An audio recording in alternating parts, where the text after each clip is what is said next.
Why, hello there. Today I have dressed up as my favourite queen from history. I have dressed up as Queen Anne Boleyn, the second wife of King Henry VIII. And the reason that I have dressed up as a famous queen from history today is because on Sunday, the 31st of May, is London History Day, a day where we get to celebrate all the famous and fantastic things about the capital city of England. So, do you know anything about Queen Anne Boleyn? She wasn't queen for a very long time, and the reason for that is her husband, King Henry VIII, he had 6 wives and he didn't like them very much, and he cut off Anne Boleyn's head. That's not very nice. But Queen Anne Boleyn did have a daughter, Queen Elizabeth, who one day became queen. Now, it's not the queen that we have now, that's Queen Elizabeth II. I'm talking about Queen Elizabeth I, and she was the last of the Tudors. So, what I'm going to do today is read you a story about our current queen and our current royal family. And this is called Shhh, Don't Wake the Royal Baby. And it's by Martha Mumford and illustrated by Ada Gray. Have a little look at the front cover. Is there anybody you recognise? This is Queen Elizabeth II, the queen that we have now in the present day. And here, do you know who this character might be? It's a royal baby. It might be Prince George, the son of Kate Middleton and Prince William. And there are also some corgis, because a corgi is the Queen's favourite dog. So, are you ready to listen? I shall start. Shh! Don't wake the royal baby. The royal palace was in chaos. The royal baby would just not go to sleep. The Duchess rocked the baby gently, but as soon as she lowered the little one into the crib, the baby woke up again. The Duke tried taking the baby for a while in his helicopter, which worked for a while, but as soon as the helicopter landed, the baby was off again. Even the ancestral golden royal dummy didn't work. There's only one thing for it, sighed the Queen. Leave this to me. Outside in the palace gardens, Pearl II, the Queen's private jet, was revving up its engines. The Queen jumped on board and whoosh! The plane soared through the air. Look, said the Queen, trying to distract the baby by pointing out the fluffy clouds below them.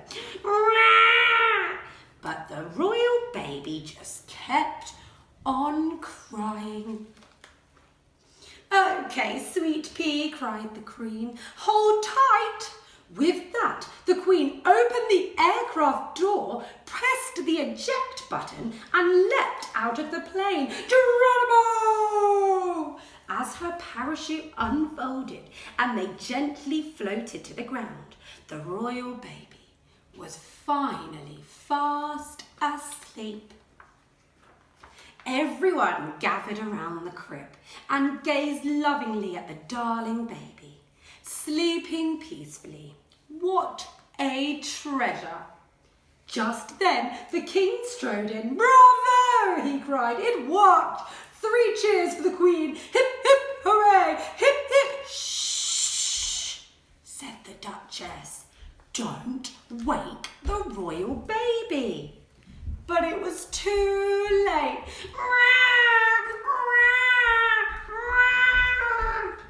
All eyes were suddenly upon the Queen.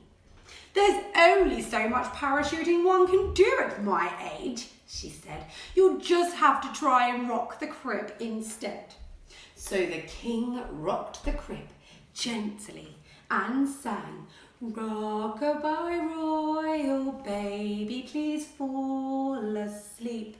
The noise is deafening, so don't make a peep. Soon the royal baby was fast asleep again. Everyone sighed with relief. But then, just below the nursery window, left, right, at ease, bellowed the sergeant major. It was the changing of the guard. Shh, cried the Duke. Don't wake the royal baby. But it was too late. Don't worry, said the Duke. I'll read a story. That will do the trick.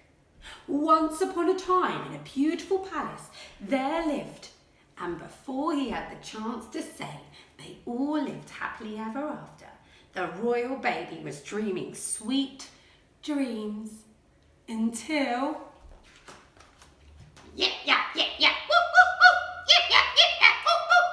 The royal dog handler was taking the corgis for a walk in the palace gardens. Shh, cried the Queen. Don't wake the royal baby. But it was too late.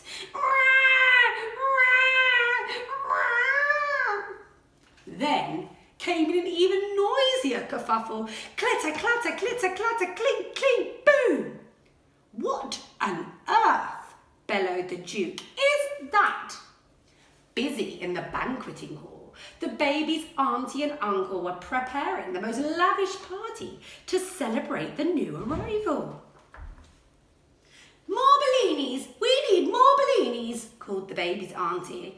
Hip hop, dance or pop, cried the baby's uncle over the booming noise from the loudspeakers.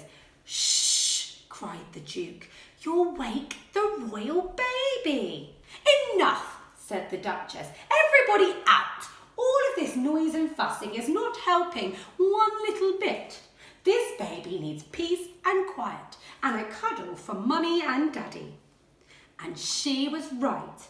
That was just what the baby needed. Later that day, snores echoed from all around the palace. And the loudest snores of all, well, they came from the nursery. Shh, don't wake the royal family.